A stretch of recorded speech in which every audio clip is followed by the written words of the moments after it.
ఓం శుక్లాంబరధరం విష్ణుం శశివర్ణం చతుర్భుజం ప్రసన్నవదనం ధ్యాయేత్ సర్వవిఘ్నోపశాంతయే అని స్వామివారికి నమస్కారం చేసుకుని మనము మన మహాభారతంలో ఆది పర్వలో ఉన్నాము. సంభవ ఉపపర్వ చివరిలోకి వస్తూ ఉన్నది. ఇంకా తర్వాత చతుగృహ దహనం అన్న పర్వలోకి వెళ్తాము. ఇప్పుడేం జరిగిందంటే పోయిన వారం ఎంతవరకు చూసుకున్నాము అంటే మన భరద్వాజ మహర్షి ఉన్నారు. ఆయనకు ద్రోణుడు అని ఒక పుత్రుడున్నాడు. ఈ భరద్వాజ మహర్షికే పృషతుడు అన్న ఒక రాజు స్నేహితుడున్నాడు. ఆ పృషతుడి కొడుకు ద్రుపదుడు మన ద్రోణుడికి స్నేహితుడు. వాళ్ళిద్దరూ చిన్నతనం నుంచి కలిసి చదువుకున్నారు. ఇప్పుడేం జరిగిందంటే ఒకానొక సమయంలో మన ద్రోణుడికి అస్త్ర విద్యలంటే పరమ ప్రీతి. ఆయనేం చేశారంటే, ఎన్నో రకాల అస్త్ర విద్యలన్నీ నేర్చుకున్నారు. ఒకానొక సమయంలో పరశురాముడు అందరికీ తన దగ్గర ఉన్న మొత్తం ధనాన్ని దానంగా ఇచ్చేసి వనాలకు వెళ్ళిపోతూ ఉన్నాడు అని తెలుసుకుని, ఆయనేం చేశాడంటే, వెళ్ళి ఆ పరశురాముడి దగ్గర నేను నిన్ను యాచించడం కోసమే వచ్చాను. నాకేమైనా ఇవ్వమని అడిగితే, పరశురాముడు నేను అన్నీ అందరికి ఇచ్చేసాను. ఇంక నా శరీరం ఒకటి, దేహం ఒకటి మిగిలింది. లేదా నా అస్త్రాలున్నాయి. నీకేమి ఇవ్వమంటావు అంటే, ఆయన నీ అస్త్రాలు మొత్తం నాకిస్తావా అని అడిగాడు. సరే అని పరశురాముడు ఆయనకి అవన్నీ ఇచ్చాడు. ఆయన పుచ్చుకున్నాడు. సంతోషంగా మన ద్రుపదుడి దగ్గరికి వెళ్ళాడు. స్నేహితుడి దగ్గరికి. వెళ్ళి నేను స్నేహితుడిని అని అనగానే, "నువ్వు నాకు స్నేహితుడివేంటి?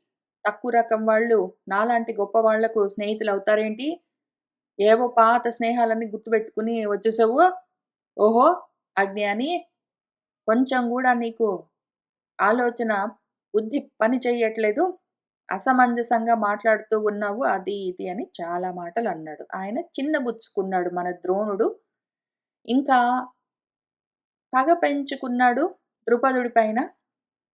తనకు సహాయం చేసేవాళ్ళెవరైనా ఉన్నారా అని ఆలోచించుకుని, మన కౌరవుల దగ్గరికి వచ్చాడు హస్తినాపురానికి. అక్కడ ఆ కుమారులు ఏదో బంతాట ఆడుకుంటూ ఉన్నారు. ఒక బీటను పెట్టుకుని, బంతిని పెట్టుకొని ఆడుకుంటున్నారు. అదేమో బావిలో పడిపోయింది. దాన్నెట్లా తీయాలని వాళ్ళు ఆలోచిస్తూ ఉంటే, ఈయన నేను చూపిస్తాను పట్టు అని ఒక పిడికెడు గడ్డి పరకలు తీసుకుని వాటి పైన అస్త్రాలు మంత్రించి వాటిని వాడుతూ ఆ బంతిని పైకి తీశాడు. వాళ్ళు చాలా ఆశ్చర్యపోయారు. ఆశ్చర్యపోయి ఎవరండి మీరు అని అడిగితే, మన ద్రోణుడు వాళ్ళకేం చెప్పాడంటే, నేనెట్లా ఉన్నాను, ఏమి చేశాను అని ఈ విషయాలన్నీ వెళ్ళి ఆ గొప్ప బుద్ధి కలిగిన వాడు భీష్ముడు ఆయనకి చెప్పండి. ఇప్పుడేం చేయాలో ఆయనకే తెలుస్తుంది అని చెప్తాడు. అక్కడ మనము పోయిన వారం ఆపాము. ఇంక అక్కడి నుంచి చూసుకుంటూ వెళ్దాము. వైశంపాయనుల వారు మనకు కథ చెప్తూ ఉన్నారు. తథా ఇతి ఉక్త్వా తు తే సర్వే భీష్మం ఊచుః పితామహం బ్రాహ్మణస్య వచః తథ్యం తచ్చ కర్మ విశేషవత్. తే సర్వే వాళ్ళందరూ 101 ధృతరాష్ట్ర పుత్రులు, 5గురు పాండురాజు కొడుకులు, మొత్తం 106 కలిసి తథా ఇతి ఉక్త్వా అలాగేనండి అని వెళ్ళి, వాళ్ళ తాతగారు భీష్ముడు ఆయనకు ఆ భీష్ముడికి ఇక్కడ జరిగిందంతా తథ్యం ఉన్నది ఉన్నట్టు యథాతథంగా ఆ బ్రాహ్మడి వచః మాటలను తచ్చ కర్మ విశేషవత్ ఆ విశేషమైన కర్మ ఆశ్చర్యకరమైన విషయము గడ్డి పరకలతో బావిలో పడిపోయిన బంతిని పైకి తీయడము ఇవన్నీ వాళ్ళు ఆయనకు చెప్పారు. చెప్తే భీష్మః శ్రుత్వా కుమారాణం ద్రోణం తం ప్రత్యజానత. యుక్తరూపః సహ హి గురుః ఇతి ఏవం అనుచింత్య చ. భీష్ముడు కుమారులు చెప్తున్న ఈ మాటలన్నీ శ్రుత్వా విని, ఆ వచ్చిన వాడు ద్రోణుడు అని తెలుసుకున్నాడు. ఓహో! తగినవాడొచ్చాడే మన పిల్లలకు గురువుగారు అని అనుకుంటూ ఉన్నాడు. ఎందుకు అంటే ఈ సమయానికే మన కుమారులందరూ ఒక 16, 17, 20 ఏళ్ల వయసులో ఉన్నారు. అందరూ కొద్ది కొద్దిగా అటు ఇటుగా ఆ వయసులో ఉన్నారు. వాళ్ళందరూ అప్పటికే మన కృపాచార్యుల వారి దగ్గర విద్యలను అభ్యాసం చేస్తూ ఉన్నారు. అయితే ఇంకా కావాలి. ఇంకా ఎక్కువ గావాలి. మన పిల్లలు ఇంకా గొప్పగా ఉండాలి. అందరికన్నా ఎక్కువగా ఉండాలి అని భీష్ముడు ఆశపడుతూ ఉన్నాడు. ఇంకా గొప్ప టీచర్ ఎవరైనా ఉన్నారా? ఈ యుద్ధ విద్యలన్నీ నేర్పించేందుకు ఇంకా గొప్ప ట్యూటర్ ఎవరైనా ఉన్నారా? అని ఆయన అందరిని విచారిస్తూ ఉన్న సమయంలో ఆ టీచరే ఆయనే వచ్చేసరికి ఓహో! ఈయన తగినవాడు మన పిల్లలకు అని మన భీష్ముడనుకున్నాడు. అథ ఏనమానీయ తదా స్వయం ఏవ సుసత్కృతం పరిపప్రచ్ఛ నిపుణం భీష్మః శస్త్రభృతాం వరః హేతుం ఆగమనే తస్య ద్రోణః సర్వం న్యవేదయత్. అథ ఇంకప్పుడు మనవాడు భీష్ముడు ఏనం ఈయనను మన ద్రోణుల వారిని ఆనీయ పిలిపించి తదా ఇంకప్పుడు స్వయంగా ఆయన్ని సత్కరించి ద్రోణుల వారిని కూర్చోబెట్టి మన భీష్ముడు ఈయనకి శస్త్రాలు రావా అంటే ఈయనకి చాలా వచ్చు. మన భీష్ముల వారు తక్కువేమి గాదు. ఆయన పుట్టగానే వాళ్ళ అమ్మ గంగాదేవి ఆయనను తీసుకుని వెళ్ళింది. ఓహో! గొప్ప గొప్ప గురువుల దగ్గర రకరకాల విద్యలన్నీ నేర్పించింది. ఈయన గూడా ధనుర్విద్యలో ఇంకా అసలు గొప్ప సమర్థత కలిగి ఉన్నవాడు. అయినా కూడా తన పిల్లలకు, మనవలకు వాళ్ళకు గొప్పగా అస్త్ర విద్యలను నేర్పించే ఇంకా గొప్ప గురువు గావాలని చూస్తూ ఉన్నాడు. ఆయన ఇప్పుడు వచ్చిన ఈ ద్రోణుడిని ఇంటర్వ్యూ లాగా చేస్తూ నిపుణం పరిపప్రచ్ఛ జాగ్రత్తగా, నేర్పుగా కొన్ని ప్రశ్నలడిగాడు. అంటే మన పిల్లలకు ఈయన గురువుగా తగినవాడేనా కాదా అని చూడ్డం కోసము. ఆగమనే హేతుం ఇక్కడికి రావడానికి కారణమేమి అని కూడా అడిగాడు. అప్పుడు మన ద్రోణుడు ఆయనకు సర్వం ఉన్నది ఉన్నట్టు న్యవేదయత్ నివేదించాడు. ద్రోణుడేం జెప్పాడంటే, మహర్షేః అగ్నివేశ్యస్య సకాశం అహం అచ్యుత అస్త్రార్థం అగమం పూర్వం ధనుర్వేద జిగృక్షయా. ఓ అచ్యుత భీష్మ, అగ్నివేశ్యుడన్న మహర్షి దగ్గరికి నేను ఒకానొక సమయంలో పూర్వము ధనుర్వేద జిగృక్షయ గ్రహించాలి. ధనుర్వేదాన్ని మొత్తం తెలుసుకోవాలి అన్న ఇచ్ఛతో అస్త్రాలు కావాలి అని అగమన్ వెళ్ళాను. బ్రహ్మచారి వినీతాత్మ జటిలః బహుళాః సమాః అవసన్ తత్ర సుచిరం ధనుర్వేద చికీర్షయ. బ్రహ్మచర్యం చేస్తూ వినీతమైన మనసుతో అంటే నియమితమైన మనసుతో క్రమశిక్షణగా జటిలుడినై జటలు గట్టుకుని నారవస్త్రాలు ధరించి బహుళాః సమాః ఎన్నో సంవత్సరాలు సుచిరకాలము అక్కడ ధనుర్వేద చికీర్షయ ధనుర్వేదాన్ని అభ్యాసం చేయాలన్న కోరికతో గురువుగారి దగ్గర అగ్నివేశ్యుల వారి దగ్గర అవసం నేను నివసించాను. గురుకుల వాసం చేశాను అప్పట్లో అని చెప్తూ ఉన్నాడు. ఈ అగ్నివేశ్యుడెవరు? మన ద్రోణుల వారి నాన్నగారు భరద్వాజుల వారి దగ్గర ఆ అస్త్ర విద్యలను పుచ్చుకున్నవాడు. ఆయన దగ్గర నుంచి మళ్ళీ ఆయన దగ్గర శిష్యరికం చేసి మన ద్రోణుల వారు ఆ విద్యని నేర్చుకున్నారు. పాంచాల రాజపుత్రः తు యజ్ఞసేనः మహాబలः మయా సహ అకరోత్ విద్యాం గురోః శ్రామ్యన్ సమాహితః.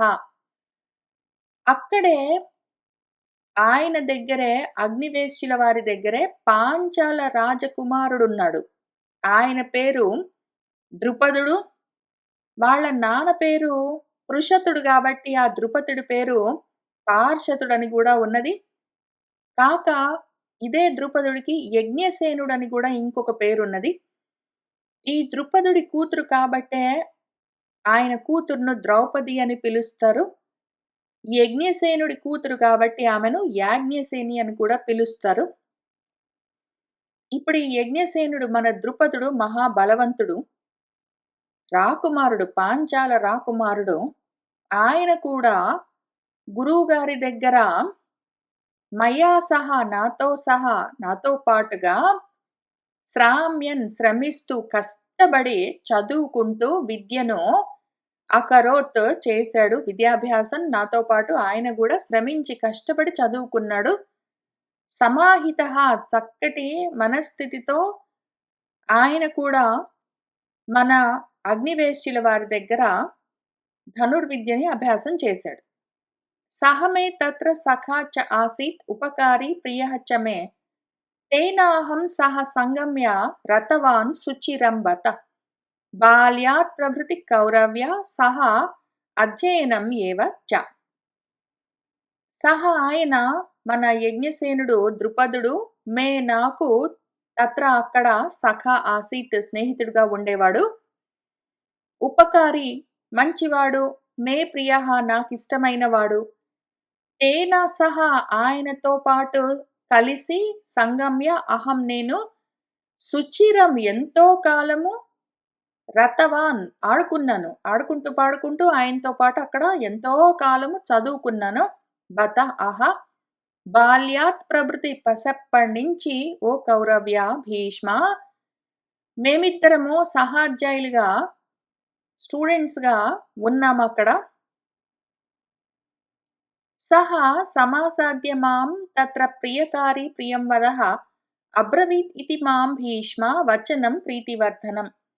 సహ ఆయన మన ద్రుపదుడు ప్రియం వదః చక్కగా మాట్లాడేవాడు నాతో పాటు. ప్రియకారి ప్రత్యుపకారాలన్నీ చేసేవాడు, ఉపకారాలు చేసేవాడు. ప్రియం కలిగించే విధంగా ఆయన ప్రవర్తించేవాడు. తత్ర అక్కడ మాం సమాసాద్య నా దగ్గరికొచ్చి మాం నాతో ఓ భీష్మ ప్రీతివర్ధనం వచనం నాకెంతో ప్రీతి కలిగించే మాటలను అబ్రవీత్ చెప్పేవాడు. ఆయనేమనేవాడు, అహం ప్రియతమః పుత్రః పితుః ద్రోణ మహాత్మనః అభిషేక్ష్యతి మాం రాజ్యే సహ పాంచాల్యః యదా తదా త్వద్భోజ్యం భవితా రాజ్యం సఖే సత్యేన తే సపే మమ భోగాః చ విత్తం చ త్వదధీనం సుఖాని చ. ఓ ద్రోణ, మహాత్ముడైన మా నాన్నగారికి అహం నేను ప్రియతముణ్ణైన పుత్రుణ్ణి. మా నాన్నకి నేనంటే చాలా ఇష్టము. సహ ఆయన యదా ఎప్పుడైతే మాం నన్ను పాంచాల రాజ్యానికి రాజుగా అభిషేకం చేస్తాడో తదా అప్పుడు ఇంక ఈ రాజ్యం మొత్తము ఓ సఖే, ఓ సఖుడా, ఓ స్నేహితుడా, త్వత్ భోజ్యం భవిత నా రాజ్యమంతా నీకు భోజ్యమవుతుంది. నేనెప్పుడైతే రాజునవుతానో ఇంక నా రాజ్యాన్ని నువ్వే అనుభవించొచ్చు. మమ భోగాః నా భోగాలు, నా విత్తము, నా ధనము అన్నీ నా సుఖాలతో సహా ప్రతిదీ త్వదధీనం నీ అధీనము. నాకున్న భోగాలు, భాగ్యాలు, రాజ్యాలు, ధనాలు, సుఖాలు అన్నీ నీవే అని అట్లా చెప్తూ ఉండేవాడు నాకు. ఏవం ఉక్తః ప్రవవ్రాజ కృతాస్త్రః అహం ధనేప్సయా అభిషిక్తం చ శ్రుత్వా ఏనం కృతార్థః అస్మి ఇతి చింతయన్. ఏవం ఈ విధంగా ఉక్తః చెప్పబడి నేను ఒకానొక సమయంలో కృతాస్త్రః ఈ అస్త్ర విద్యలన్నీ పూర్తి చేసుకున్నాను. ధనేప్సయ, ధన ఈప్స అంటే ఇచ్చ, కోరిక. డబ్బులు కావాలన్న కోరికతో, ధనకాంక్షతో ఏనం అభిషిక్తం శ్రుత్వా, ఈయన రాజుగా అభిషేకం చేసుకున్నాడు అని విని, ఓహో! కృతార్థః అస్మి. కృతార్థుడినయ్యాను. నా దగ్గర పూర్తిగా అస్త్ర విద్యలవన్నీ ఉన్నాయి. ఈయన రాజయ్యాడు. పైగా నా రాజ్యం నీ భోజ్యం అన్నాడు గదా! కాబట్టి ఆయన దగ్గరికి వెళ్తాను అని చింతయన్ ఆలోచించుకుంటూ నేను ప్రవవ్రాజ వెళ్ళాను. ప్రియం సఖాయన్ సుప్రీతః రాజ్యస్థం పునరావ్రజం సంస్మరన్ సంగమం చ ఏవ వచనం చ ఏవ తస్య తత్. ఇంకా నాకు ప్రియమైన సఖుడు అని ఆ రాజ్యానికి రాజైన వాడి గురించి సుప్రీతః ఎంతో సంతోషంగా నేను వెళ్ళాను. ఎందుకు అంటే ఆయన నాకు చాలా మాటలు చెప్పాడు. అవన్నీ గుర్తు చేసుకున్నాను. ఆయన్ని కలవాలని కోరుకున్నాను. ఆయన గుర్తొచ్చాడు. ఆయన మాటలు గుర్తొచ్చాయి. ఆయన్ని కలవాలని నేను చాలా సంతోషంగా ఆయన దగ్గరికి వెళ్ళాను. తతః ద్రుపదమాగమ్య సఖిపూర్వం అహం పుప్రభో అబ్రువం పురుషవ్యాఘ్ర సఖాయం విద్ధి మాం ఇతి. తతః ఇంక నేను ఆ ద్రుపదుడి దగ్గరికి వెళ్ళి సఖిపూర్వం, ఇంతకు ముందు నా స్నేహితుడు, మరి చిన్నప్పుడంతా కలిసి చదువుకున్నాము. ఆయన దగ్గరికి వెళ్ళి, ఓ ప్రభు భీష్మ, అహం నేను, ఓ పురుష వ్యాఘ్ర, ఓ ద్రుపద, మాం నన్ను సఖాయం విద్ధి, నీ స్నేహితుడిని తెలుసుకో, ఇదిగో నేను నీ స్నేహితుడిని నీ కోసం వచ్చాను అని అబ్రువం అన్నాను. ఇంకా మన ద్రుపదుడు ఉపస్థితంతు ద్రుపదః సఖివచ్చ అభిసంగతం సహ మాం నిరాకారం ఇవ ప్రహసన్ ఇదం అబ్రవీత్. ఆ ద్రుపదుడు సఖివత్ స్నేహితుడిగా దగ్గరికి వెళ్ళి అక్కడ ఉన్న నన్ను నిరాకరిస్తూ, ఏమో చూడరాని వాడిలాగా ప్రహసన్ నవ్వుతూ, పైగా వేళాకోళం చేస్తూ, ఇదం అబ్రవీత్ ఈ విధంగా నన్ను అనరాని మాటలన్నాడు. ఆయన ఏమన్నాడంటే, అకృతాయ్యం తవ ప్రజ్ఞ బ్రహ్మన్ నాతి సమంజసి యథా ఆత్థ మాం త్వం ప్రసభం సఖాతే అహమితి ద్విజ నహి రాజ్ఞాం ఉదీర్ణానాం ఏవం భూతైః నరైః క్వచిత్ సఖ్యం భవతి మందాత్మన్ శ్రియాహీనైః ధనచ్యుతైః న అశ్రోత్రియః శ్రోత్రియస్య న అరధి రధినః సఖా న అరాజా పార్థివస్యాపి సఖిపూర్వం కిమిష్యతే అని ఆయన ఇంకా చాలా ఎక్కువ అన్నాడు. ఈయన కొన్ని చెప్పాడు. ఓ బ్రహ్మన్, ఓ బ్రాహ్మడా, తవ ప్రజ్ఞ, నీ బుద్ధి ఇయం అకృత, ఇంకా ఎదగలేదు, ఇంకా నీ బుద్ధి పరిణతి చెందలేదు. నా అతి సమంజసి, దానికి ఏది సమంజసమో ఏది కాదో తెలియట్లేదు, అసమంజసంగా మాట్లాడుతున్నది నీ బుద్ధి. యదా, ఏదైతే త్వం నువ్వు మాం ఆత్థ నాతోటి అంటున్నావో, ప్రసభం ఏమో తొందరపాటు, ఏమో అంత దగ్గరకొచ్చి ఏమో అన్ని మాటలు మాట్లాడుతూ ఉన్నావు. తే అహం సఖా ఇతి, నేను నీకు స్నేహితుణ్ణి అని ఓ ద్విజుడా. ఉదీర్ణానాం రాజ్ఞాం, నా వంటి ఉద్ధతిలో ఉన్న, ఉన్నతంగా ఉన్న రాజుకు, ఏవం భూతైః నరైః, నీ వంటి మామూలు మనిషి క్వచిత్ ఎక్కడా కూడా సఖుడు కాదు. నీ వంటి మనుషుల చేత నా వంటి రాజులకు సఖ్యం న భవతిః, స్నేహం అనేది ఉండదు. ఓ మందాత్మన్, మందబుద్ధి కలిగిన వాడా. శ్రియాహీనైః, ఐశ్వర్యమూ లేదు, ధనమూ లేదు, మామూలు మనిషివి. నీలాంటి వాళ్లకు నా వంటి వాళ్ళు స్నేహితులు కారు, స్నేహముండదు. శ్రోత్రియులకు, చదువుకున్న వాళ్లకు చదువు లేనివాళ్ళు, రథాలున్న వాడికి రథాలు లేనివాడు, రాజుకు రాజు కానివాడు స్నేహితుడు కాలేడు.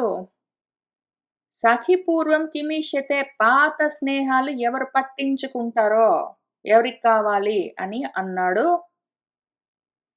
ద్రుపదేన ఏవ ముక్తః అహం మన్యునా అభిపరిప్లుతః అభ్యాగచ్చం కురూన్ భీష్మ శిష్యైః అర్థి గుణాన్వితైః. ఓ భీష్మ, ఏవం ఈ విధంగా ద్రుపదుడి చేత అహం నేను ఉక్తః చెప్పబడ్డవాణ్ణై, ద్రుపదుడు ఈ విధంగా అనేసరికి మన్యున అభిపరిప్లుతః కోపంతో నిండిపోయింది నా మనసంతా. ఇంకా గుణాన్వితైః శిష్యైః అర్థి, గుణవంతులైన శిష్యులు కావాలి అని కోరుకుని కురూన్ అభ్యాగచ్చం, కౌరవుల దగ్గరికి వచ్చాను అని ఆయన చెప్పాడు. చెప్పేసరికి మన భీష్ముడు ఏం చేశాడో చూద్దాం. ప్రతిజగ్రాహ తం భీష్మః గురుం పాండుసుతైః సహ పౌత్రాన్ ఆదాయ తాన్ సర్వాన్ వసూని వివిధాని చ శిష్యాః ఇతి దదౌ రాజన్ ద్రోణాయ విధిపూర్వకం. సహ చ శిష్యాన్ మహేశ్వాసః ప్రతిజగ్రాహ కౌరవాన్. ఇంకప్పుడు మన భీష్ముడు ఆహా, మన పిల్లలకు తగిన గురువుగారు అని నిర్ణయించుకుని పాండుసుతైః సహా, పాండురాజు కొడుకులతో సహా కలిపి మొత్తం పౌత్రానాదాయ, తన మనవలందరినీ తీసుకుని వచ్చి వాళ్లకు మన ద్రోణుణ్ణి గురువుగా ప్రతిజగ్రాహ స్వీకరించాడు. తాన్ సర్వాన్, మొత్తం అందరినీ 106 ఈయనకు శిష్యులుగా శిష్యాః ఇతి దదౌ, శిష్యులని ఇస్తూ వివిధ వస్తువులను, ధనాలను, రకరకాల ధనాలను, మణులను, బంగారాలను, వస్త్రాలను, రథాలను, ఇళ్లను, ఏవేవి కావాలో వాటన్నిటినీ మన ద్రోణుడికి ఇచ్చి ఆయన్ని తన మనవలకు గురువుగా స్వీకరించి వీళ్ళందరినీ ఆయనకు శిష్యులుగా ఇచ్చాడు. ఓ రాజన్, జనమేజయ మహారాజా, విధిపూర్వకంగా ద్రోణుడికి ఆ పిల్లల్ని అప్పజెప్పాడు. సహా మహేశ్వాసః, మహా ఇషు అంటే బాణాలు, బాణాలకు ఆసము, బాణాలు దేని మీద ఉంచుతారో అది ధనుస్సు. అటువంటి ధనుర్విద్యలో గొప్పగా ప్రావీణ్యం కలిగిన వాడు మహేశ్వాసుడు, మన ద్రోణుడు. ఆయన ఈ కౌరవులందరినీ శిష్యులుగా ప్రతిజగ్రాహ స్వీకరించాడు. ఇప్పుడు ఇక్కడ ఒక క్షణం ఆగి ఆలోచించుకుందాము. మన భీష్ముడు తన పౌత్రులందరినీ ఎవరికి శిష్యులుగా అప్పజెప్పాడు అంటే, బాగా ధనుర్విద్యలో గొప్ప అభ్యాసం చేసినవాడు ద్రోణుడు, ఆయనకి అప్పజెప్పాడు. అయితే అంత మాత్రమే కాదు, ద్రోణుడు గొప్ప మహేశ్వాసుడు, అస్త్ర విద్యల్లో గొప్ప ఉన్నతి సాధించిన వాడు మాత్రమే కాదు, ద్రోణుడిలో ఇంకా 2 లక్షణాలున్నాయి. ఒకటి, కోపం ఎక్కువ, పగలు పెంచుకున్నాడంటే ఇంక వాటిని వదిలిపెట్టలేడు ఆయన. ఆ పగ తీర్చుకోవడం కోసము, ద్రుపదుడి పైన ప్రతీకారం తీర్చుకోవడం కోసమే నేను శిష్యులను వెతుకుతూ వచ్చాను అని క్లియర్గా చెప్పాడు కూడా. పైగా నేను ధనేప్స, ధనం కావాలన్న కోరిక అని, ధనపరుడు ఆయన, అర్ధపరుడు కామం ఉన్నది. ఇంతకు ముందు ఆయనకి ధనుర్వేద జిగృక్ష ఉన్నది. ఏదో ఒకటి నేర్చుకోవాలి, అర్థం కావాలి ఆయనకి, అర్థం కావాలి. ప్రతిసారి ధనం కావాలి, అర్థం కావాలి, పేరు ప్రతిష్టలు కావాలి, గొప్పతనాలు కావాలి, రాజులందరూ నా స్నేహితులని చెప్పుకోవాలి. ఇటువంటివన్నీ ఆయనకి ఆల్రెడీ ఉన్నాయి. ఆ కామం ఉన్నది, కామాత్ముడు ఆయన. దాంతో పాటే కోపం ఉన్నది. ఇప్పుడు అటువంటి కామ క్రోధాలున్న వాణ్ణి తీసుకుని వచ్చి తన పిల్లలకి గురువుగా పెడితే ఆయన ధనుర్విద్య మాత్రమే నేర్పిస్తాడా? అసలు పైగా నా శిష్యులను పెట్టుకుని ఆ ద్రుపదుడి మీద ప్రతీకారం తీర్చుకోవడం కోసం అన్నట్టుగానే ఆయన మొత్తం విషయం చెప్పాడు. అటువంటి వాడికి తన పిల్లల్ని అప్పచెప్తే ఏమి నేర్పిస్తాడు? ధర్మం నేర్పించడు ఆయన. కావాలంటే బాణాలెట్లా వాడాలో, ఆ ఆయుధాలెట్లా వాడాలో నేర్పిస్తాడు. వాటితో పాటు కామము, క్రోధము మంచిదే అని నేర్పిస్తాడు. నా పిల్లలు చెడిపోతారు అని భయపడి కామక్రోధాలతో పాటు నిండి ఉన్నవాడు ఎంత గొప్ప పండితుడైనా సరే, ఎంత గొప్ప విద్యలొచ్చినా సరే, అటువంటి వాడి చేతిలో నా పిల్లల్ని ఎట్లా పెడతాను అని ఒక క్షణం ఆగి ఆలోచించుకోవాలి పెద్దలెప్పుడైనా సరే. విద్య వస్తుంది కదా అని చెప్పి దానితో పాటు వాళ్ళ బుద్ధి ఎట్లా ఉన్నదో చూసుకోకుండా పిల్లల్ని అప్పజెప్తే వాళ్ళేమైపోతారని చూసుకొని పెద్దరికము మన భీష్ముడిది. సరే అటువంటి వాడికి తీసుకెళ్ళి పిల్లల్ని అప్పజెప్పాడు. ఇంకా మనవాడు కూడా వాళ్ళని స్వీకరించాడు. అక్కడికే ఆగిపోలేదు. ప్రతిగృహ్య చ తాన్ సర్వాన్ ద్రోణః వచనం అబ్రవీత్. రహసి ఏకః ప్రతీతాత్మా కృతోపసదనస్తదా కార్యం మే కాంక్షితం కించిత్ హృది సంపరివర్తతే. కృతాస్త్రైః తత్ప్రదేయం మే తదృతం వదత అనఘాః అన్నాడు.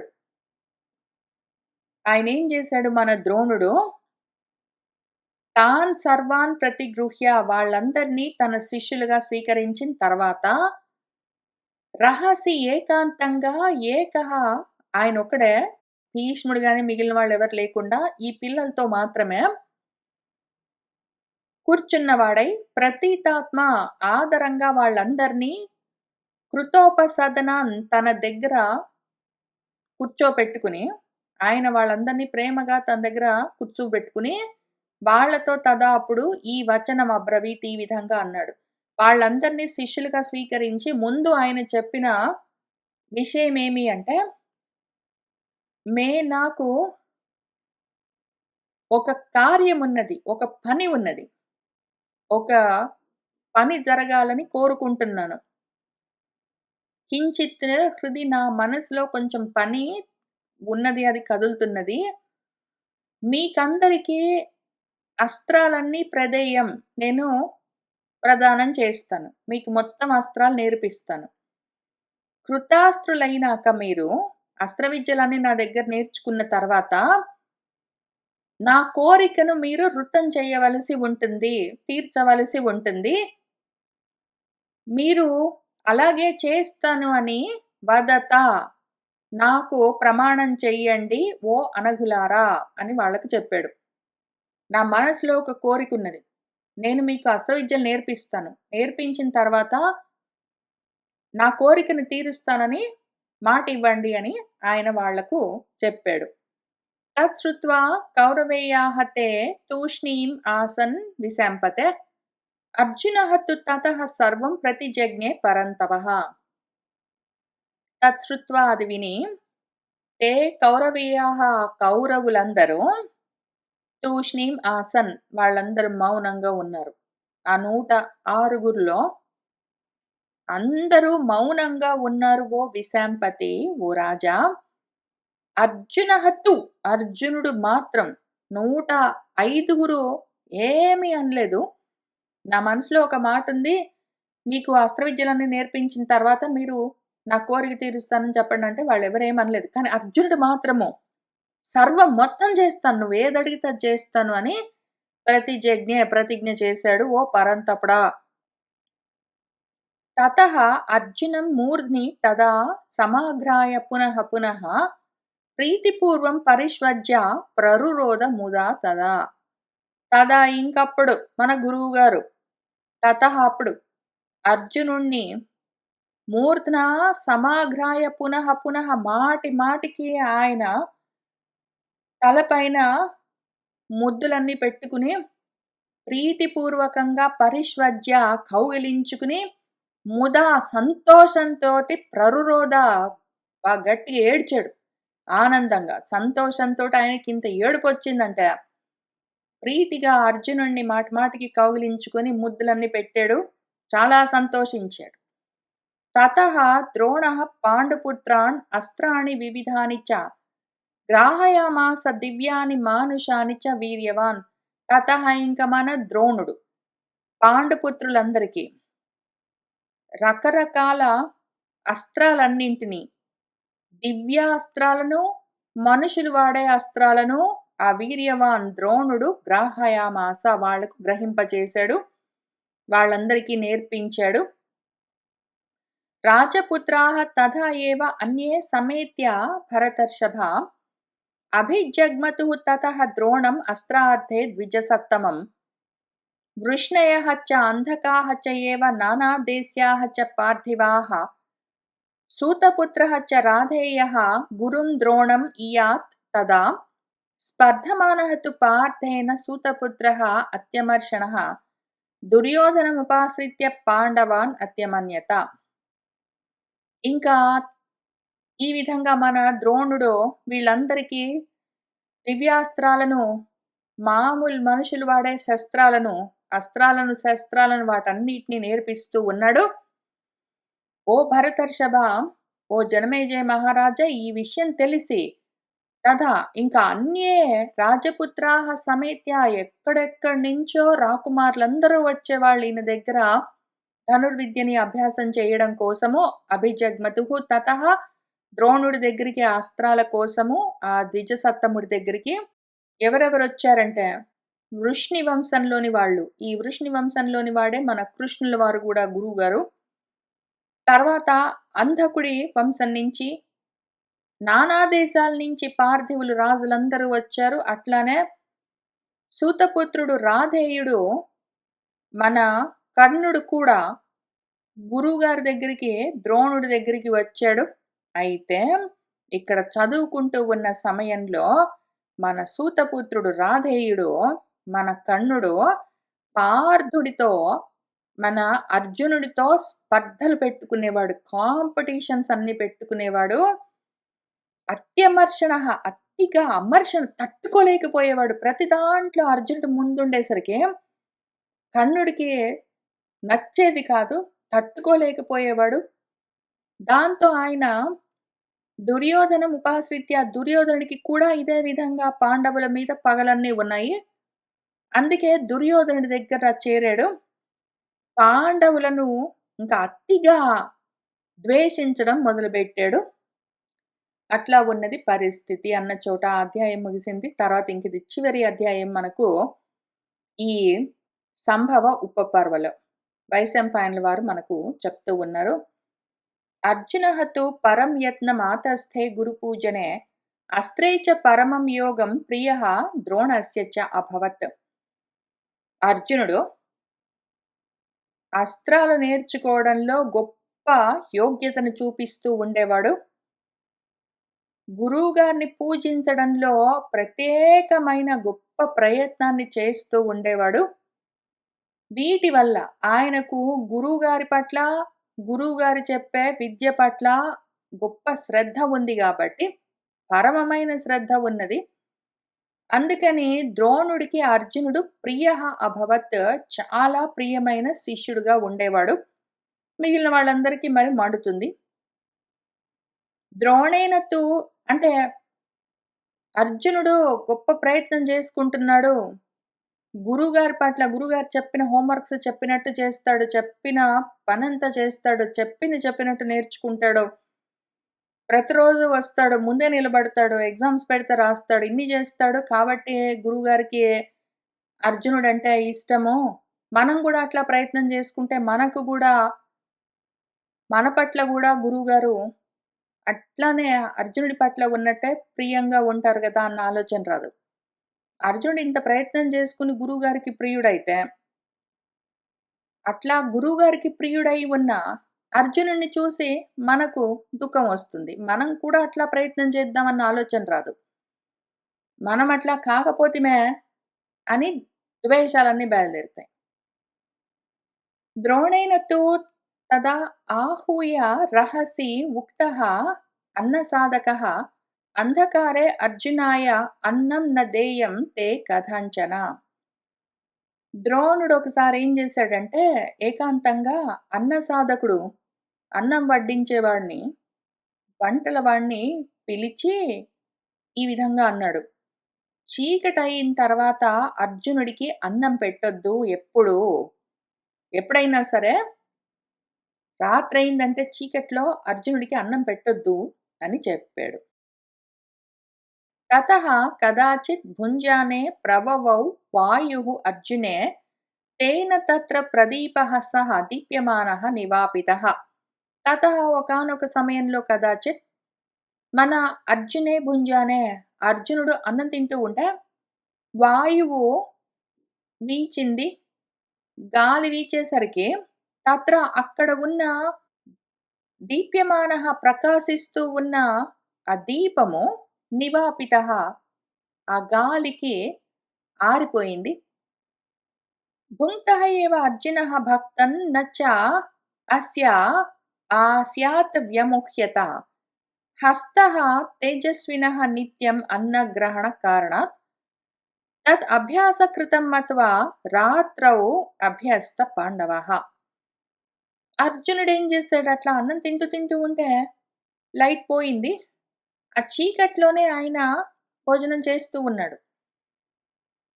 చీకట్లో అన్నం తింటూ ఉంటే గూడా అస్య ఆస్యాత్ ఆయనకు అన్నం నోట్లో పెట్టుకోవడంలో మోహమేమీ లేదు. నోరెక్కడుంది, నా చెయ్యి ఎక్కడుంది, అన్నం ఎక్కడుందని కన్‌ఫ్యూజన్ ఏం లేదు. అక్కడ కింద విస్తట్లో భోజనం ఉన్నది. చెయ్యితో కలుపుకుంటూ ఉన్నాడు. నోట్లో పెట్టుకొని తింటున్నాడు. ఇది చూసుకున్నాడు. హస్తేన ఎందుకురా అట్లా తినగలుగుతున్నాను నేను చీకట్లో గూడా అంటే, కళ్ళతోటి అవసరం లేదు. చేతికి ప్రాక్టీస్ ఉన్నది. నిత్యము అన్నగ్రహణ కారణాత్ ప్రతిరోజు అదే అన్నం కలుపుకొని అట్లనే నోట్లో పెట్టుకోవడం అలవాటై ఉండడం చేత, చేతికి అయిన అభ్యాసం వల్ల అదే ఆటోమేటిక్‌గా చేస్తూ ఉన్నది. కళ్ళు లేదా వెలుగు ఉండవలసిన అవసరం లేదు అని ఆ తేజోవంతుడు తెలుసుకున్నాడు. ఇంక దాంతో అభ్యాసం వల్ల ఇట్లా జరుగుతుందని మత్వా అనుకుని రాత్రి పూట అభ్యాసం చేయడము, ధనుర్విద్యాభ్యాసం చేయడం మొదలుపెట్టాడు మన పాండవుడు అర్జునుడు. తస్య జ్యాతల నిర్ఘోషం ద్రోణః శుశ్రావ భారత ఉపేత్య చ ఏనముద్ధాయ పరిష్వజ్య ఇదం అబ్రవీత్. ఆయన అట్లా బాణాలు వదులుతూ ఉంటే ఆ జా ఉంటుంది. జా అంటే నారి అంటారు. వింటికి కట్టే నారి. ఆ నారిని సాగదీసి వదులుతుంటే టంగుమని శబ్దం వస్తుంటుందది. ఆ శబ్దము, ఆ నిర్ఘోష, ఆ ఘోషను విని మన ద్రోణుడు వచ్చాడక్కడికి. ఆయన్ని లేపాడు అర్జునుడిని. పరిష్వజ్య మళ్ళీ ఆలింగనం చేసుకుని ఇదమబ్రవీత్ ఈ విధంగా అంటూ ఉన్నాడు. ప్రయతిష్యే తథా కర్తుం యథా న అన్యః ధనుర్ధరః త్వత్సమః భవితా లోకే సత్యం ఏతద్ బ్రవీమి తే. యథా ఏ విధంగానైతే ఈ లోకంలో త్వత్సమః నీకు సమానమైన ధనుర్ధరుడు అన్యః వేరేవాడు ఇంకెవ్వడు నా భవిత లేకుండా ఉండే విధంగా తథా కర్తుం చెయ్యడం కోసం ప్రయత్నం చేస్తాను. ఈ లోకంలో ఎక్కడ నీకు సాటి రాగల, నీకు సమానమైన ధనుర్ధరుడు ఉండకుండా ఉండేట్టు, అందరినీ మించిన ధనుర్ధరుడు అయ్యేటట్టు నేను ప్రయత్నం చేస్తాను. నీకు ఏతత్ దీన్ని సత్యం బ్రవీమి ప్రమాణం చేసి చెప్తున్నాను. సత్యంగా చెప్తున్నాను. నిజంగా నిన్ను మించిన, నీకు సమానమైన ధనుర్ధరుడు ఇంక భూమి మీద లేకుండా చూస్తాను అని ఆయన ఆ విధంగా నేను నీకు నేర్పిస్తానని ప్రతిజ్ఞ చేశాడు. తతః ద్రోణః అర్జునం భూయః రథేషు చ గజేషు చ అశ్వేషు భూమౌ అపి చ రణశిక్షాం అశిక్షయత్. ఇంక మన ద్రోణుడు అర్జునుడికి భూయః ఇంక రకరకాలుగా రథాల్లో నిలబడి యుద్ధాలు చేయడము, ఏనుగులపై నుంచి యుద్ధాలు చేయడము, గుర్రాలపై నుంచి యుద్ధాలు చేయడము, భూమి మీద నిలబడి యుద్ధాలు చేయడము, రకరకాల రణశిక్షణలన్నీ అశిక్షయత్ నేర్పిస్తూ వచ్చాడు. గదాయుద్ధే అసిచర్యాయాం తోమర ప్రాసశక్తిషు ద్రోణః సంకీర్ణ యుద్ధేషు శిక్షయామాస పాండవం. మన అర్జునుడికి గదాయుద్ధాలు నేర్పించాడు. అస్త్ర విద్యలు, బాణాలు మాత్రమే కాదు, రకరకాల ఆయుధాలతో యుద్ధాలు చేయడం కూడా నేర్పించాడు. కత్తి యుద్ధాలు కూడా నేర్పించాడు.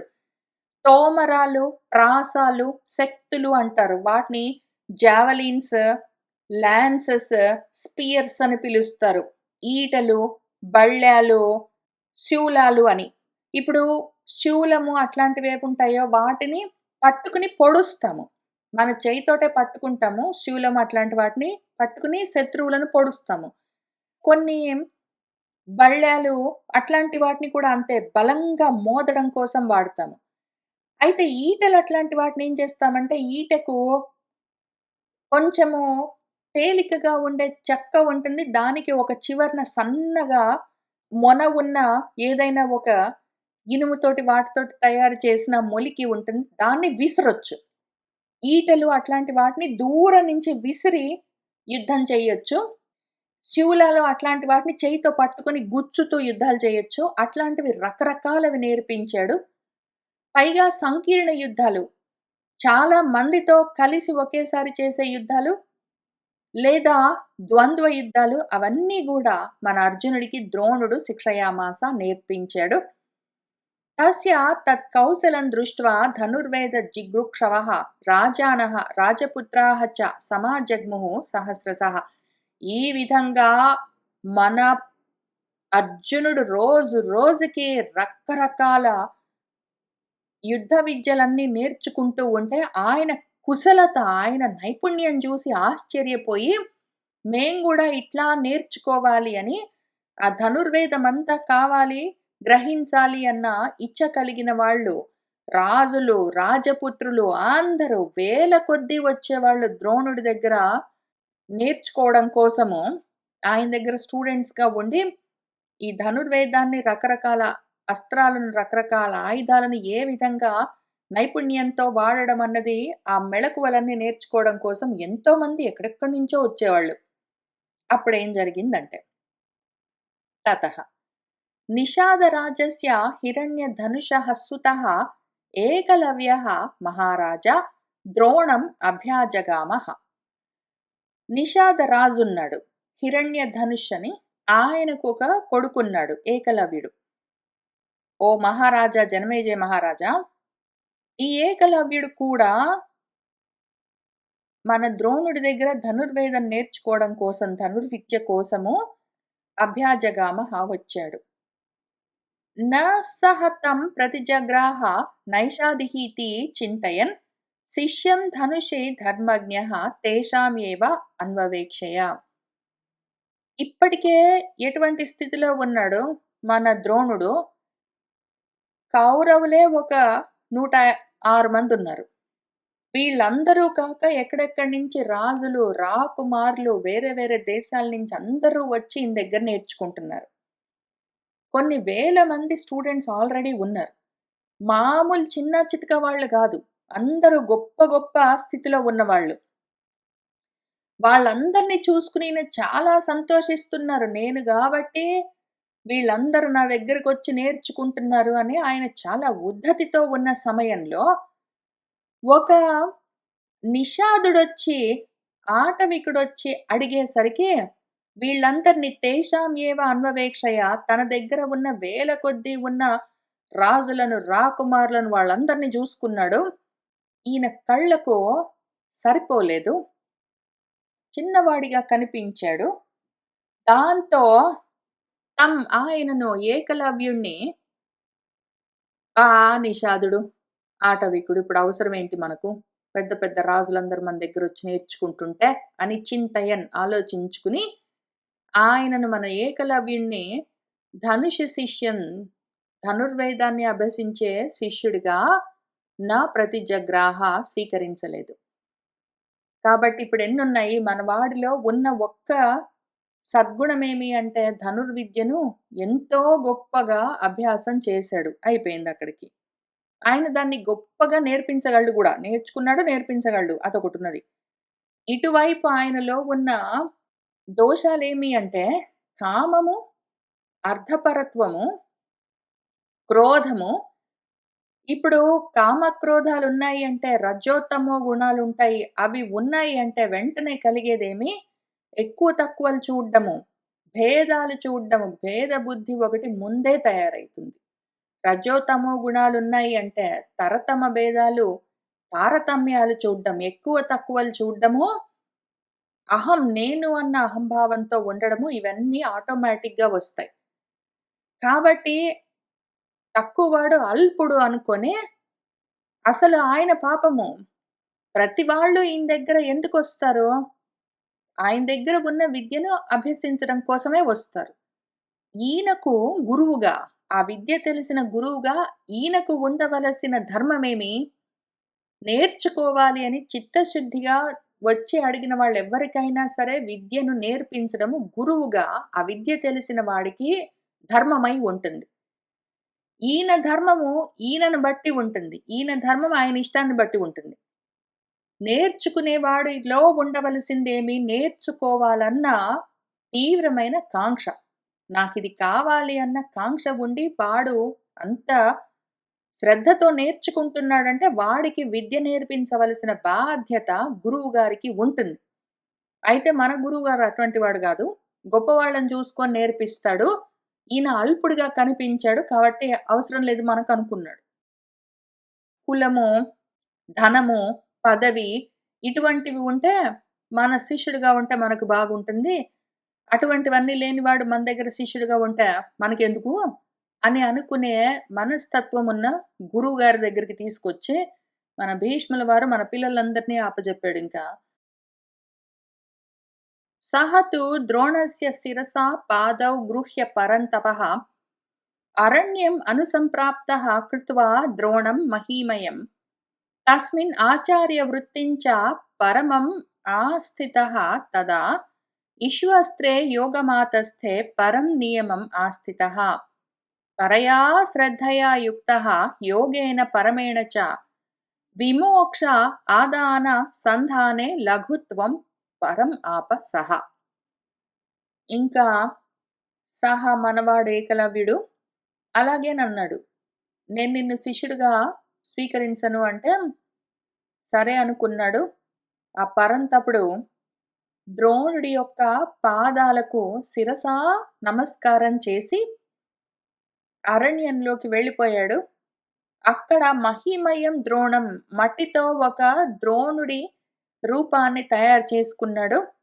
దాన్నే పరమాచార్యుడిగా పెట్టుకున్నాడు.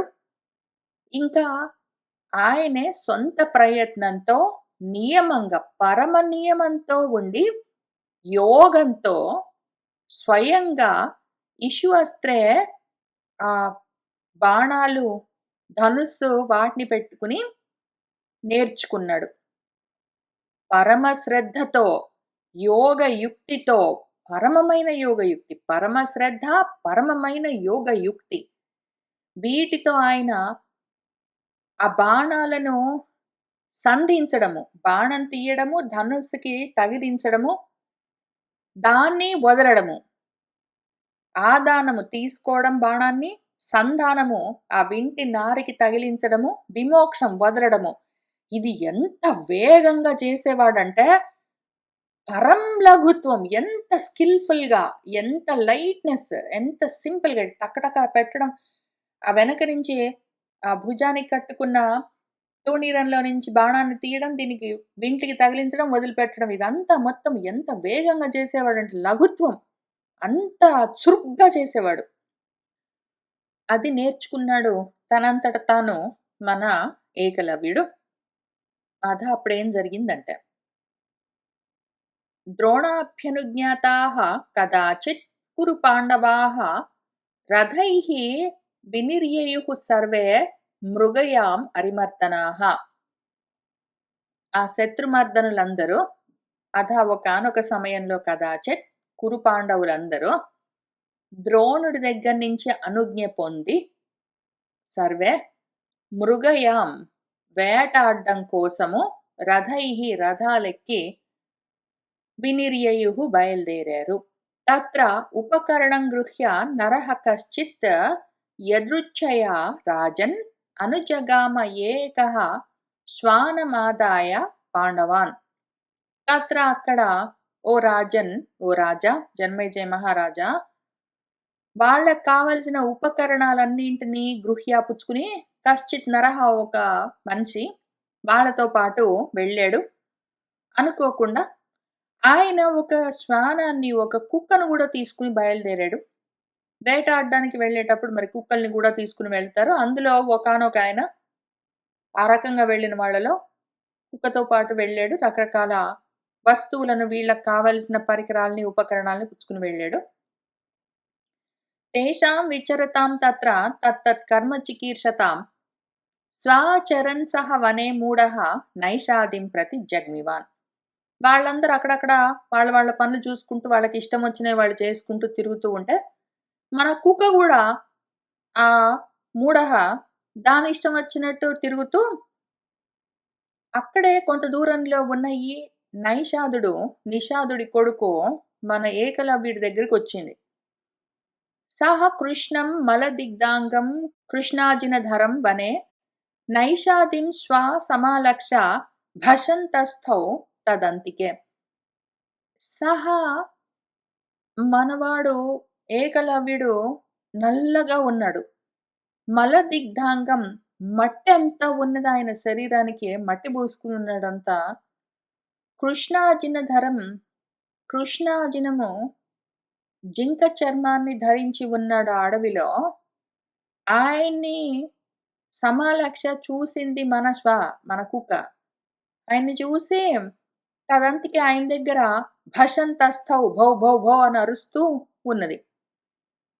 తదా తస్యాధ భషతః శునః సప్త శరాన్ ముఖే లాఘవన్ దర్శయన్ అస్త్రే ముమోచ యుగపత్యథా. తదా ఇంకప్పుడు అట్లా ఆ శునః మన కుక్క తస్య ఆయన్ని చూసి భషతః అక్కడ భౌ భౌ భౌ అని అరుస్తుంటే మనవాడేం చేశాడు, సప్త శరాన్ ఒక 7 బాణాలను లాఘవం దర్శయన్ ఆయన లాఘవం ఆయన వేగాన్ని చూపిస్తూ అది అరుస్తూ భౌ అని అరిచేలోగా మళ్ళీ అది నోరు తెరిచి మూసుకునేలోగా అంత వేగంగా 7 బాణాలను యుగపతి ఒకేసారి దాని నోట్లో వేసి కొట్టాడు. సహతుష్వా శరపూర్ణాస్యః పాండవాన్ అనుజగామః తం దృష్ట్వా పాండవాః వీరాః విస్మయం పరమం యయుః. అదేం చేసింది పాపం, దాని నోటి నిండా అట్లా బాణాలు గుచ్చుకునేసరికి ఏం చేయాలో దిక్కుతోచక అది మళ్ళీ పాండవుల దగ్గరకొచ్చింది. మన పాండవ వీరులందరూ దాన్ని చూసి ఎంత ఆశ్చర్యపోయారో. లాఘవం శబ్దవేధిత్వం దృష్ట్వా తత్ పరమం తదా ప్రేక్ష్య తం వ్రీడితాః చ ఆసన్ ప్రశశంసుః చ సర్వశః. తదా ఇంకా అప్పుడు వాళ్ళు పరమమైన ఆ లాఘవం, ఆ వేగమేమి, ఆ కుక్క 7 బాణాలు వేసి కొట్టాలంటే అది భౌ అని నోరు తెరిచి మూసుకునేలోగా వెయ్యాలి. పైగా అది వెనక్కి తిరిగి పారిపోయేలోగా దాని నోట్లో గుచ్చాలి. ఎంత వేగంగా చేస్తే అట్లా జరుగుతుంది. పైగా శబ్దవేదిత్వం, ఆ శబ్దం విని దాంతో ఇది చెయ్యాలి. ఇదంతా చూసుకున్నారు మన వాళ్ళు. ప్రేక్ష చూసి సర్వశః అంతటా ప్రశశంసుః ఎంత పొగుడుతున్నారో దాంతో పాటే అంతే వాళ్లకు సిగ్గు గూడా కలిగింది. ఏమిరా మనం ఇంత చేయలేకపోతిమి, నాళ్ళ నుంచి నేర్చుకుంటున్నాము. ముందంతా నేర్చుకున్నాము, తర్వాత కృపాచార్యుల వారి దగ్గర నేర్చుకున్నాము, మళ్ళీ ఇప్పుడు ద్రోణాచార్యుల వారి దగ్గర నేర్చుకున్నాము, మనం ఇట్టా ఉన్నాము. ఈయన ఎవరో మరి ఈ విధంగా ఇంత లాఘవంతో ఇంత వేగంగా నైపుణ్యంగా బాణాలను వేసి కొట్టాడని ఒకవైపు సిగ్గు అనిపిస్తున్నది, ఒకవైపు వాళ్ళు పొగుడుతూ ఉన్నారు. తం తతః అన్వేషమాణాః తే వనే వన నివాసినం దదృశుః పాండవాః రాజన్ అస్యంతం అనిశంసరన్. ఇంకా తతః మన వాళ్ళందరూ తే తం ఆ వనవాసిని, ఆ వనంలో నివసిస్తున్నవాడు ఆయనని అన్వేషమాణాః వెతుకుతూ వెళ్ళారు మన పాండవులందరూ ఓ రాజన్. అక్కడ శరాన్ అనిసం అస్యంతం ఇంకా బాణాలను అదే పనిగా ఠపా ఠపా ఠపా కొడుతూ ఉన్న వాణ్ణి దదృశుః చూశారు. నచ ఏనం అభ్యజానన్స్తే తదా వికృత దర్శనం అథా ఏనం పరిపపృచ్చుః కః భవాన్ కస్య వా ఇతి ఉతా. ఏనం ఈయనను తే వాళ్ళు నా అభ్యజానన్ వాళ్ళకి తెలియదు ఈయనెవరో, ఇప్పుడే మొదటిసారి చూస్తూ ఉన్నారు. వికృతంగా ఉన్నాడు చూడ్డానికి. ఆయనను చూసి మీరెవరండి భవాన్ కహ కశ్యవా ఎవరి వారండి మీరు అని పరిపపృచ్చుః ప్రశ్నలు వేశారు. అప్పుడు ఏకలవ్యుడు వాళ్ళతో ఏం చెప్పాడంట, నిషాదాధిపతేః వీరాः హిరణ్యధనుషః సుతం ద్రోణశిష్యం చ మాం వేత్త ధనుర్వేద కృతశ్రమం. నిషాదాధిపతి అయిన హిరణ్యధనుష్ యొక్క కొడుకును నేను, ఓ వీరులారా, ద్రోణుడి శిష్యుణ్ణి, ధనుర్వేదం గురించి శ్రమిస్తూ ఉన్నవాణ్ణి, ధనుర్వేదాన్ని అభ్యాసం చేస్తున్నవాణ్ణి అని తెలుసుకోండి. నేను హిరణ్యధనుషుడు అన్న నిషాదుల రాజు యొక్క కొడుకును, ద్రోణుడి శిష్యుణ్ణి, ధనుర్వేదాన్ని నేర్చుకుంటున్నాను అని చెప్పాడు. ఇంకా వైశంపాయనుల వారు మనకి కథ చెప్తూ ఉన్నారు. తే తమ ఆజ్ఞాయ తత్వేన పునరాగమ్య పాండవాః యథావృత్తం చ తే సర్వం ద్రోణాయ ఆచఖ్యుః అద్భుతం. ఇంకా తే వాళ్ళందరూ, పాండవులందరూ, పాండవులంటే ఈ 5గురే కాదు, మొత్తం అందరు. మన వ్యాసుల వారు పాండవాహ అన్నారంటే మొత్తం ఇంతవరకు ఇప్పుడు చెప్తున్న కథ వరకు పాండవులంటే మొత్తం 106. పాండురాజు కొడుకులు, ధృతరాష్ట్రుడు కొడుకులు. అట్లానే కౌరవులు అంటే పాండురాజు కొడుకులు, ధృతరాష్ట్రుడు కొడుకులు. వాళ్ళందరినీ కలిపి ఆయన పాండవాహ లేదా కౌరవాహ అని పిలుస్తున్నారు. ఇప్పుడు మన వాళ్ళందరూ తమ ఆయన్ని తత్వేన ఆజ్ఞాయ, ఆయన ఎవరు ఏంటి అని పూర్తిగా తెలుసుకుని పునరాగమ్య తిరిగొచ్చి యథావృత్తం ఉన్నది ఉన్నట్టు ఏం జరిగింది అని ఈ అద్భుతాన్ని మొత్తం సర్వాన్ని ద్రోణాయ, ద్రోణుడికి ఆచఖ్యుః వాళ్ళు వివరించి చెప్పారు. ఇదంతా చూశారు, ఆశ్చర్యపోయారు. ఎవరండి మీరని అడిగారు. ఆయన చెప్తే విన్నారు. మళ్ళీ వెనక్కి వచ్చి మొత్తం అంతా ఈ అద్భుతాన్ని ద్రోణుడికి చెప్పారు. కౌంతేయః తు అర్జునః రాజన్ ఏకలవ్యం అనుస్మరన్ రహః ద్రోణం సమాగమ్య ప్రణయాత్ ఇదం అబ్రవీత్. వాళ్ళందరూ ఆశ్చర్యంగా వెనక్కొచ్చారు. ద్రోణుడికి అందరు కలిసి ఇట్లా జరిగిందండి గురుగారు అని చెప్పారు. వాళ్ళందరూ ఎక్కడ వాళ్ళు అక్కడ పోయారు. మన కౌంతేయుడు అర్జునుడుతూ మాత్రము, ఓ రాజా జనమేజయ మహారాజా, ఏకలవ్యుడి గురించి అదే పనిగా ఆలోచించాడు. ఇంకా రహః ఏకాంతంగా ఎవరు లేకుండా ద్రోణుడి దగ్గరికి వెళ్ళి ప్రణయాత్ చనువుగా ఇదం అబ్రవీత్, ఈ విధంగా అన్నాడు. గురుగారి దగ్గరికి వెళ్ళి మన అర్జునుడు ఏమన్నాడంటే, నను అహం పరిరభ్య ఏకః ప్రీతిపూర్వం ఇదం వచః భవతా ఉక్తః నమే శిష్యః త్వత్ విశిష్టః భవిష్యతి ఇతి. అథ కస్మాన్ మత్ విశిష్టః లోకాత్ అపి చ వీర్యవాన్ అస్తి అన్యః భవతః శిష్యః నిషాదాధిపతేః సుతః అని అడిగాడు. నన్ను మరండి గురుగారు, నహం నేను మీ చేత ఏకః ఒక్కణ్ణే పరిరభ్య ఆలింగనం చేసుకోబడ్డవాణ్ణై ప్రీతిపూర్వకంగా ఇదం వచః ఈ మాటలను మీ చేత ఉక్తః చెప్పబడ్డా, నన్ను ప్రేమగా కౌగిలించుకుని మీరు ప్రీతిగా ఏం చెప్పారండి గురుగారు, నాకు ఇంకా త్వత్ విశిష్టః నిన్ను మించిన శిష్యుడు నా భవిష్యతి ఇంక ఉండనే ఉండడు.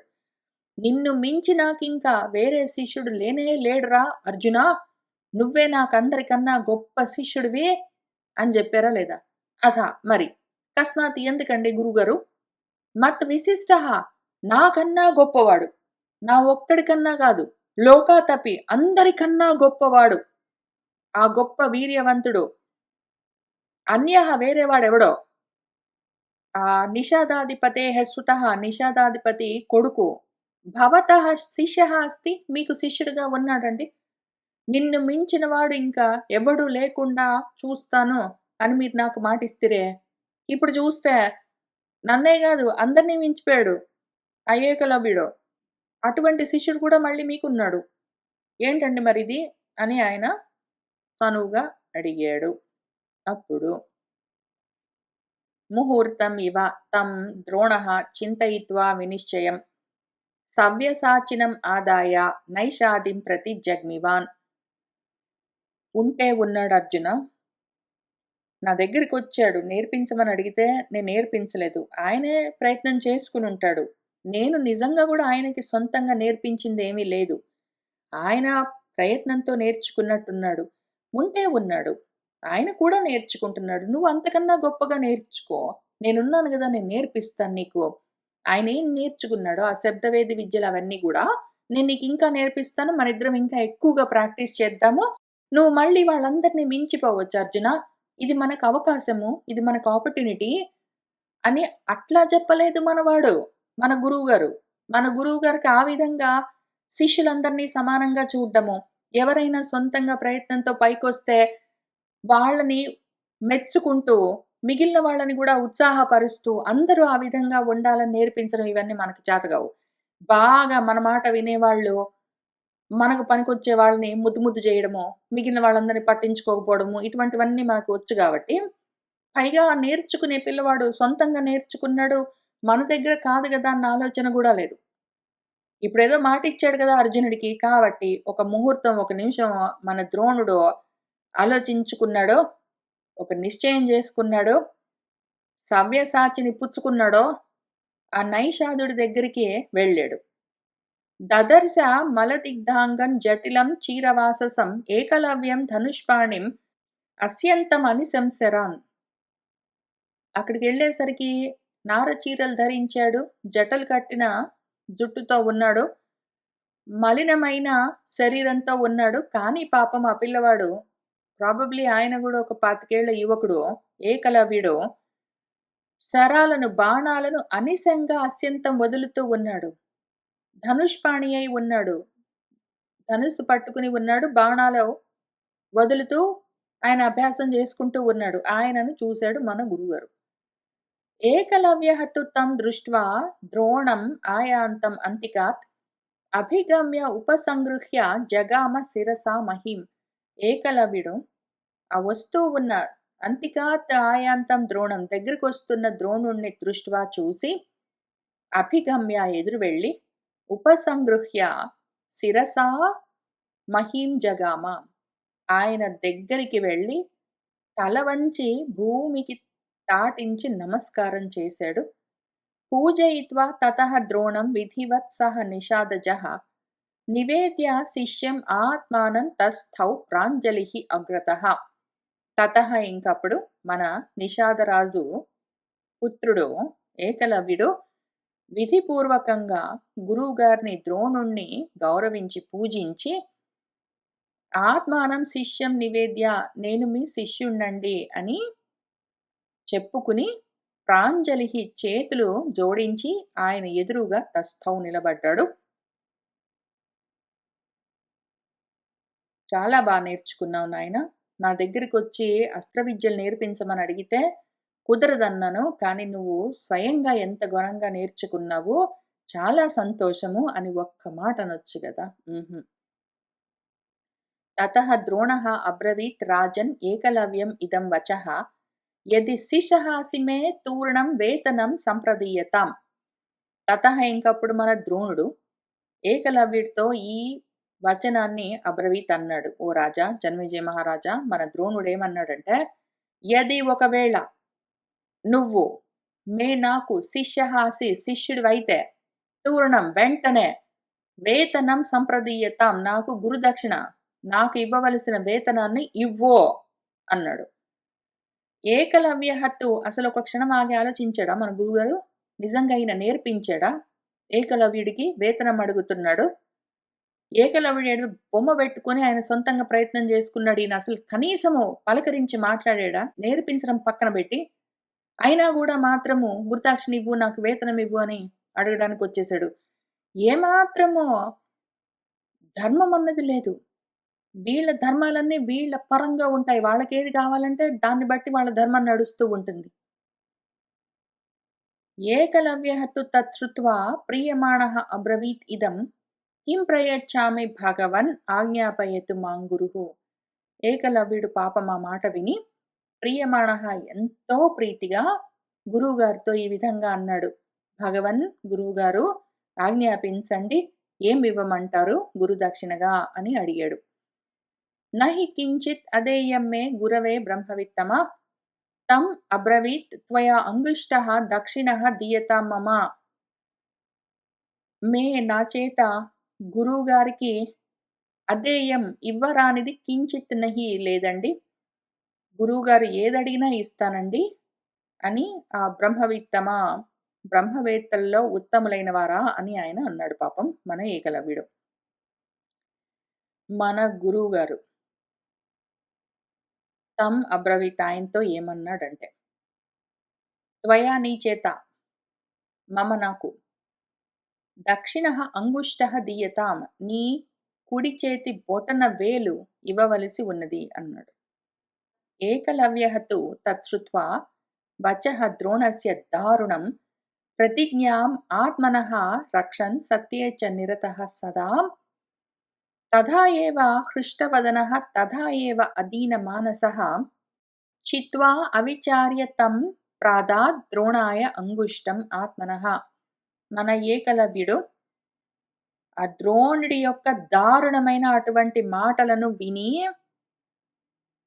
ఆత్మనః ప్రతిజ్ఞాం రక్షన్, తన ప్రతిజ్ఞను తన మాట ఇచ్చాడు, మరి ఏదైనా ఇస్తానన్నాడు కాబట్టి దాన్ని కాపాడుకుంటూ తన మాటను కాపాడుకుంటూ సత్యంలోనే నిరతము చరించేవాడు ఆ ఏకలవ్యుడు. అదే విధంగా హృష్టవదన, ఆయన ముఖం కూడా మారలేదు, ముఖ కవళికలు కూడా అట్లానే ప్రసన్నంగా ఉన్నాయి. తదైవ అదీన మానస, అదే విధంగా మనసులో దైన్యం లేదు, మనసు ధైర్యంగా స్థిరంగా ఉన్నది, ముఖంలో ఏ మార్పు లేదు, అట్లానే సంతోషంగా ఉన్నాడు ఆయన.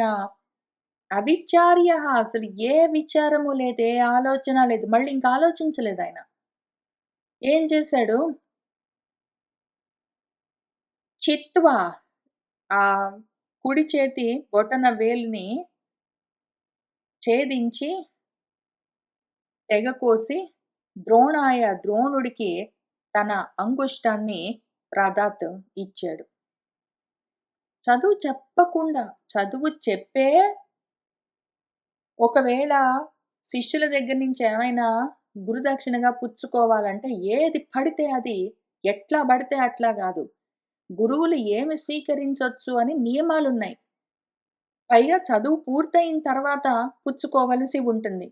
అది కూడా వాళ్ళు శిష్యులు ఏమి ఇవ్వగలరో అది ఇవ్వవలసి ఉంటుంది.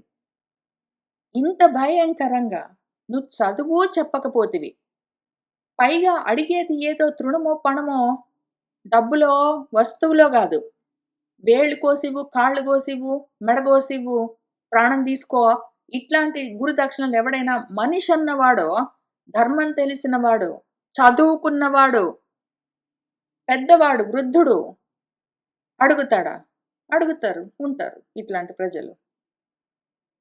ఆ పిల్లవాడు ఇంతకి ఇచ్చాడు, ఈయన చదువు చెప్పకుండానే ఆ పిల్లవాడి దగ్గర దానం పుచ్చుకున్నాడు, ఇంక ఇటువంటి వాడు ఒక గురువుగారు. తతః పరంతు నైషాదిః అంగుళీభిః వ్యకర్షత న తదా సః తు శీఘ్రః అభూత్ యథా పూర్వం నరాధిప. తతః ఇంకప్పుడు మన నైషాదిః ఆ కుడి చేతి బొటన వేలు పోయేసరికి ఆయన పాపము సవ్యసాచి కాదు, 2 చేతులతో బాణాలు వేసే నేర్పు ఆయనకి లేదు, ఆయన ఓన్లీ రైట్ హ్యాండెడ్. ఒకవేళ ఈయన ఏకలవ్యుడికి 2 చేతులతో బాణాలు వేసే నేర్పు ఉండి ఉంటే, అప్పుడు ఒకవేళ కుడి చేతి బొటన వేలు లేకపోతే పర్వాలేదు, కుడి చేతితో ధనుసును పట్టుకుని ఎడం చేతితోటైనా బాణాలు వేసే నేర్పు ఉండేది. ఈయనకు లేదు, ఈయన ఓన్లీ రైట్ హ్యాండెడ్ కాబట్టి కుడి చేతి బొటన వేలు లేకపోయేసరికి దాంతో శీఘ్రంగా వేగంగా ఇంతకు ముందు వేసినట్టు పూర్వంలాగా బాణాలను ఆయన వేయలేకపోయాడు. నా వ్యకర్షత, పర్వాలేదు మెల్లగా వేస్తాడు, దాందేముంది, శీఘ్రంగా కాకపోతే మెల్లగా వేస్తాడు, విద్య ఆయనలో ఉన్నది. ఆ విద్యకు ఉపయోగపడే బొటన వేలు ఇప్పుడు లేదు, కావాలంటే ఆ పిల్లవాడు సొంతంగా ఇంతవరకు వచ్చాడు, సొంతంగా ఎడం చేతితోటి బాణాలు వేయడం నేర్చుకుంటాడు, లేదా కుడి చేతితోటే బొటన వేలు లేకుండా బాణాలు వేయడం, ఇవన్నీ కూడా తర్వాత నెమ్మది ఇంకో 10 ఏళ్ళు కష్టపడి ప్రాక్టీస్ చేసుకుంటాడు, అభ్యాసం చేసి నేర్చుకుంటాడు, అంతే కదా. కానీ ఇది మన అన్యాయము. మన గురువుగారి అన్యాయం అట్లా ఉంది. ఆ పిల్లవాడు చేసిన దాంట్లో గూడా కొంచెం తప్పున్నది. అంత కోపమేమి వెళ్ళి ఆ కుక్క మొరిగిందని దాని నోటి నిండా బాణాలేసి కొట్టాడు. అది గొప్పగా ప్రశంసనీయమైన విషయం గాదు. వీళ్ళందరూ దాన్ని ప్రశంసించారు. ఈ విషయమే వీళ్ళని జూస్తుంటే అసలు ఎక్కడ పడితే అక్కడ అన్యాయమే ప్రశంసించబడుతున్నది. అసలు తలుచుకుంటుంటే దుఃఖమొస్తున్నది మొత్తము. వాళ్ళందరూ ఆహా! ఎంత గొప్పగా బాణాలు వేసి కొట్టాడు మనవాడు. ఇంత గొప్పవాడు. గొప్పగా బాణ విద్య తెలిసినవాడు అని ప్రశంసిస్తారా? ఏమ నోరు లేని కుక్క నోట్లో 7 బాణాలేసి కొట్టాడే అని ఒక్కడందులో బాధపడ్డవాడున్నాడా? ఇట్లాంటి పౌరుషాన్ని చూసి ప్రశంసించేవాళ్ళు, అట్లాంటి పౌరుషాలు ప్రదర్శించేవాళ్ళు, దాన్ని చూసి కుళ్ళుకునే కుళ్ళు పుచ్చకాయలు, అందుకోసం అటువంటి పరాక్రమాన్ని తొలగించాలని కోరుకునే గురువులు, అట్లాంటి శిష్యులు మొత్తం అందరూ అట్లాంటి వాళ్ళే ఉన్నారు. సరే మంచిది. ఇంతకేం జరిగింది? ఆ పిల్లవాడు ఇంతకీ గబగబా వేగంగా బాణాలు వేయడానికి అవకాశం లేకుండా ఉన్నాట. తతః అర్జునః ప్రీతమనః యాక్చువల్‌గా మన గురువుగారు ఆ పిల్లవాడి దగ్గరికొచ్చి, "నువ్వు ఇంత ప్రయత్నం చేసి, ఇంత నిష్ఠతో, ఇంత ధర్మంగా, స్వయంగా ఇంత విద్యని అభ్యాసం చేశావే నాయనా!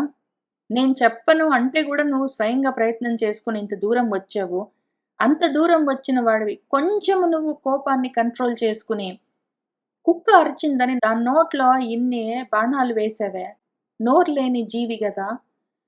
ఇటువంటి బుద్ధిని నువ్వు కొంచెం శుద్ధి చేసుకుంటే ఇంకా ఎంతో దూరం వెళ్తావు నాయన. గొప్ప స్థితిని పొందుతావు" అని ఉపదేశం చేసేందుకు పనికొచ్చే గురువుగారు గాదు మన ద్రోణుడు. మన శిష్యుడు అంత గొప్పగా బాణాలు వేయగలిగి ఉన్నాడు. అయితే ఆయనలో లోపమేమి? ఆ బాణాలను ఎటువంటి పరిస్థితుల్లో ఎవరిపైన ఎందుకు ప్రయోగించాలి అని తెలియకుండా ఉన్నాడు. కనీసం అది నేర్పించు నువ్వు. బాణాలు ఎట్లా వెయ్యాలో ఆ పిల్లవాడు నేర్చుకున్నాడు. ఎందుకు, ఎప్పుడు, ఎలా అన్న విషయమైనా నువ్వు నేర్పించొచ్చు గదా! అంటే నేర్పించలేడు. మన గురువుగారికి తెలీదు ఆ విషయం. నోరు లేని జీవాలపైన బాణాలన్నీ యేసుకుంటే దాన్ని పొగుడుకునేవాళ్ళు, దాన్ని జూసి తెగిడేవాళ్ళు, దాన్ని జూసి కుళ్ళుకునేవాళ్ళు, దాన్ని జూసి అట్లాంటి వాళ్ళున్నారు మొత్తం పైనుంచి కింది దాకా. వీళ్ళందరినీ ఓవర్‌సైట్ చేస్తూ ఉన్నవాడు మన భీష్ముడు. మరి ఆయనేమి నేర్చుకుంటాడో ఏమో తెలీదు. ఆయనకేం తెలుసు ఆయనేమి నేర్పిస్తాడో. మళ్ళీ పెద్దవాడు అక్కడ ఉంటాడు భీష్ముడు గారు. ఇవన్నీ వింటూ ఉంటాడు, తెలుసుకుంటూ ఉంటాడు, ఏమి జేయడు. ధర్మం నేర్పించొద్దా? ధనుర్విద్య ఒక్కదానితోటి అయిపోయిందా? ధనుర్విద్యతో పాటు ధర్మంగా దాన్నెట్లా వాడాలి అని తెలిసిన వాళ్ళుండాలి గురువులైనా, శిష్యులైనా. సరే. తతః అర్జునः ప్రీతమనాః బభూవ విగతజ్వరः ద్రోణः చ సత్యవాక్ ఆసీత్ నాన్యః అభవత్ అర్జునం. తతః ఇంకప్పుడు మన అర్జునుడు ఓహో ప్రీతమనాః బభూవ అని ఆయన మనసు ఎంత ప్రీతి చెందిందో. ఎందుకు ప్రీతి చెందడము? ఎందుకు ప్రీతి చెందడము? ఆ నోరు లేని కుక్క నోట్లో 7 బాణాలు వేసినందుకు నువ్వు కుళ్ళుకుని పోయి ఇంకో నీ సాటివాడు స్వయంగా నేర్చుకున్నాడు. నీకింకా ఒకళ్ళిద్దరు గాదు ఇంతమంది గురువులు. ఆయన సొంతంగా నేర్చుకున్నాడు. నువ్వు మెచ్చుకుని నేను కూడా అటువంటి స్థితికొస్తాను. అయితే నోరు లేని కుక్కల నోట్లో బాణాలు కొట్టడం గాదు, ధర్మంగా వాడడం నేర్చుకుంటాను అని నువ్వు ఆలోచించుకునుంటే ఎటువంటి స్థితికి చేరేవాడివి? అసలు యాక్చువల్‌గా తర్వాత భగవంతుడు నేర్పించిన భగవద్గీత నీకు పనికొచ్చేది. ఇటువంటి వాటికి పక్కన వాడి బొటనవేలు తీసేస్తే నువ్వు సంతోషిస్తావా? విగత జ్వరమయ్యేట ఈయనకింక తాపం పోయిందిట. ఆ పిల్లవాడు అంత గొప్పగా బాణాలు వేస్తున్నాడు. దేనికి? నోరు లేని కుక్క నోట్లో బాణాలేసి కొట్టినందుకు అది బౌ బౌ అన్నందుకు ఈయన బాణాలేసి కొడితే ఈయనకి తాపం. అయ్యో! నాకంత విద్య లేకపాయెనే అని. ఇప్పుడు తగ్గిందిట. చాలా ప్రీతి చెందేట. ఇంక ద్రోణుట సత్యవాక్ ఆసీతయ్యట. ఆయన మాట నిలబెట్టుకున్నట. ఎట్లా? ఎట్లా నిలబెట్టుకుంటాడు? నిన్ను మించిన వాడు లేకుండా నేను నీకు అటువంటి బాణ విద్యలను, అస్త్ర విద్యలను నేర్పిస్తాను అన్నాడు. ఆ పిల్లవాడికి నువ్వు నేర్పించావా? నీ మాట నువ్వు నిలబెట్టుకోవడం, పోగొట్టుకోవడానికి? ఎనీవే సత్యవాక్ అయి ఉన్నాడు. అన్యః ఇంకెవ్వడు అర్జునుడిని మించిన వాడు లేడు. కాబట్టి ఈయన మాట నిలబడింది. ఆయనకి చాలా సంతోషం కలిగింది. ఇంక అందరూ హ్యాపీగా ఉన్నారట మరి. ఇంకా ఇవాల్టికి మనము ఇక్కడికి ఆపుదాం. తర్వాత ఏం జరిగిందని వచ్చే వారం కలిసి కూర్చొని చదువుకుంటూ ముందుకు వెళ్దాము. సర్వం శ్రీకృష్ణ పరబ్రహ్మ పాదారవిందార్పణమస్తు.